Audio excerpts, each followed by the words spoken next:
இட்லி சாம்பார் செய்கிறதுக்கு 1 கப் துவரம் பருப்பு 1 கப் பாசிப்பருப்பு எடுத்திருக்கேன். இப்போ நான் வந்துட்டு ஒரு 150 கிராம்ஸ் எடுத்திருக்கேன், ரெண்டும் சேர்த்து. இது 5லேருந்து 6 பேர் தாராளமாக சாப்பிட்லாம்.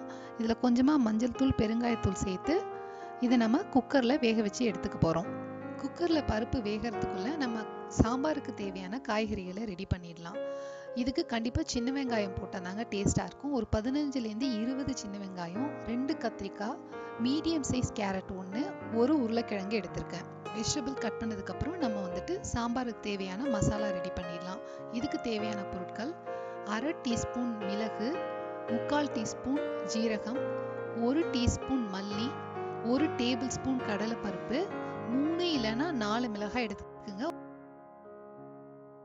கொஞ்சமாக புளி ஊற போடுறேன். சாம்பாருக்கு தேவைப்படுற அளவுக்கு தேவைப்படாது. இப்போ நம்ம என்ன பண்ணணும், ஒரு பேனில் முதல்ல மிளகு சேர்த்து, இந்த மிளகு வெடிச்சதுக்கப்புறம் ஜீரகம், அதுக்கப்புறம் மல்லி, அதுக்கப்புறம் கடலைப்பருப்பு, அப்புறமா மிளகாய் சேர்த்து இது நல்லா வறுத்து எடுத்துக்கணும்.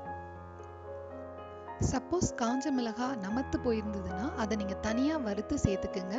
ஃபஸ்ட்டு நீங்கள் மிளகாய் போட்டுட்டு மற்ற ஐட்டத்தை வறுத்தீங்கன்னா மிளகாய் கருகி போக வாய்ப்பு இருக்குது.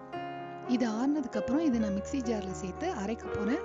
ரொம்ப ஃபைனாக அரைக்கணும்னு அவசியம் கிடையாது, கொஞ்சம் கொரப்பாக இருந்தால் பரவாயில்லைங்க. இப்போ நான் பேனில் நல்லெண்ணெய் சேர்த்துக்கிறேன். இட்லி சாம்பாருக்கு நல்லெண்ணெய் கொஞ்சம் அதிகமாக இருந்தால் தான் டேஸ்ட்டாக இருக்கும். நல்லெண்ணெய் சூடானதுக்கப்புறம் கடுகு, உளுத்தம்பருப்பு, 2 காஞ்ச மிளகா, கருவேப்பிலை சேர்த்து சாம்பாருக்கு நான் தாளித்து தனியாக எடுத்து வச்சுட்டேங்க. பருப்பு நல்லா குக் ஆயிடுச்சு. சாம்பாருக்கு பருப்பு நல்லா குழைய வெந்திருக்கணும். இப்போ நாம் கட் பண்ணி வச்சிருக்க வெஜிடபிள்ஸை இதில் சேர்த்துக்கலாம். எல்லா காய்கறியும் இதில் சேர்த்துட்டு கொஞ்சமாக உப்பு போட்டு நம்ம திரும்பவும் குக்கரை மூடி ஒரு 5 மினிட்ஸ் குக் பண்ண போகிறோம். பருப்பு வேக வச்ச அளவு இப்போ நம்ம திரும்ப வேக வைக்கணும் அப்படின்னு தேவை கிடையாது. நம்ம ஏற்கனவே அரைச்சி வச்சிருக்க மசாலாவை இப்போ கொஞ்சமாக தண்ணி ஊற்றி கரைச்சி இதில் சேர்த்துக்கலாம். வெஜிடபிள்ஸ் குக் ஆயிடுச்சு. இப்போ நம்ம எடுத்து வச்சிருக்க புளி கரைசலை இதில் சேர்த்துக்குவோம். இந்த ஸ்டேஜில் நீங்கள் சால்ட் செக் பண்ணிவிட்டு உங்களுக்கு தேவைப்பட்டால் உப்பு நீங்கள் சேர்த்துக்கலாம்.